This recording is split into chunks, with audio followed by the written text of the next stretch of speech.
Joining us out here today is Rita Ferro, Disney's president of global advertising here in beautiful Cannes. So obviously we have this gorgeous backdrop, a lot of nature here, but another thing that's always on people's minds is AI. And a lot of people wondering, how is Disney using AI? How are they implementing it for sort of the next iteration? Well, thank you for having me here. By the way, you're absolutely right. This is stunningly beautiful. I mean, who wouldn't want to be here talking to you guys? We've been using AI a lot in our advertising technology stack around our algorithms and how we're optimizing yield across our tech stack. We have been exploring and we're really working. There's a lot of meetings actually this very week on this topic to talk about what are the process system optimization that we can really leverage around the use of AI, really around creative and managing the volume of creative. We go through 40,000 pieces of creative today, a day, around our platform. And when we think about the scale of what we have to actually deliver over the course of time in terms of growth on streaming, we really need to automate that process. And there's been so many vendors who've come to us with great opportunities of how we can do that. We're talking to a lot of those in that area, also around advertising innovation. So think about shoppable interactivity, everything we're doing in that space as well. And so super excited about what it will be for our business, but I still think it's very early days. Blow some minds for us, Rita. You mentioned innovation. You know, for consumers and investors out there, if we're having this conversation a year or two from now, how might Disney look and feel differently because of AI? Yes, I think it's going to be much more, we talk a lot about our streaming platform today, and I think you will see a transition to an immersive platform where streaming will underpin the basic core of the reason people come there, but you'll also think about how you interact on your social platforms, how gamification comes into that, shopping comes into that experience, all within one advertising experience. Think about as well, I use the example of sports because it's easiest, and as we reimagine and we further digitize our sports business, we've talked a lot about ESPN flagship in the last couple of months. But you can imagine a world where a sports fan will come to ESPN and they'll be able to do everything in one platform. Their sports betting opportunity through ESPN Bet. They'll be able to create their fantasy experience there. They'll be able to do shopping, interactivity, simulcast, watch, short form, share content. And so it's really a migration of streaming will become a much more immersive platform, or gaming, and how that will participate as part of a full experience and surrounding fans with the content and how they use it today, which today they're using it across many devices, but bringing that all together across one experience will be really important.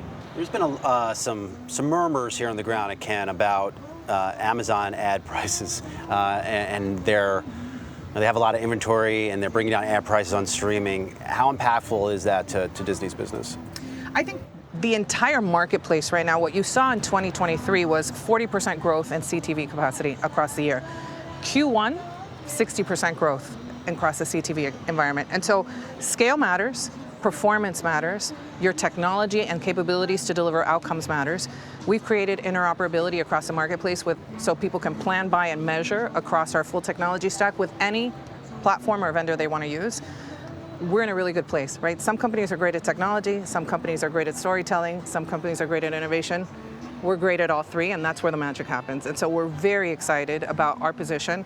We're seeing that in the performance of the upfront and where people are coming first. And so we're very excited about where we're going to be able to do with clients. I do think, by the way, there's no question it's created an excess of supply in the marketplace that for a marketer, you have to figure out, where am I going to spend my dollars? What's the right partner to do that with? And I think that's where the combination of creativity and technology really meets to really deliver on the outcomes. And you talked about sports there. We don't want to talk about this sports streaming platform that we're seeing here, obviously with Warner Brothers Discovery and Fox. A lot of people wondering what that's going to look like, the discussions that you're having pre-launch about what that's going to look like. So Venue, which is that platform, is a partnership between us, Warner Brothers, and Fox, and it is a digital MVPD. So think of Hulu Live, another way to access sports content. We knew that there were a bunch of people who never had basically a cable subscription who are big sports fans, and so we wanted to give them a product that was priced right, that allows them to access 50 to 60% of the sports available in the marketplace in one place. And so that's what that product is. It will be part of everything I bring to clients. So as a partner, we have 60 partners, for example, in college football. All of those partners, as part of their ESPN college football experience, will have every position that they buy delivered across our full suite of products, including Venue. Much has been made about the demise of linear TV networks, and look, it's structurally, it's a hurting business because of the move to streaming. But this is a presidential election year. What's the ad outlook for linear? Because during political years, this is usually a pretty big time, right? That's right. I mean, political years tend to have a spike not only on the national side, but on our stations as well.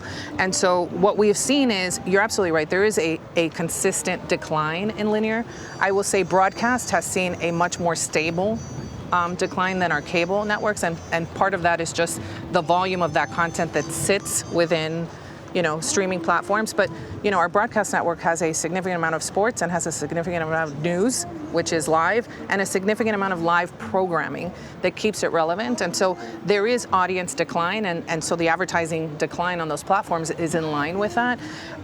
In a political year, and as you know, we have one of the debates coming up, and so we're very excited about being able to bring that to audiences. But ultimately, in a political year, you see more advertising. It depends on what's going on from issues advertising in what markets, if there's secondary races, things like that. And so it's still a little early. So then, being that obviously this is going to be a big boon for advertisers, a lot of eyes and a lot of different platforms.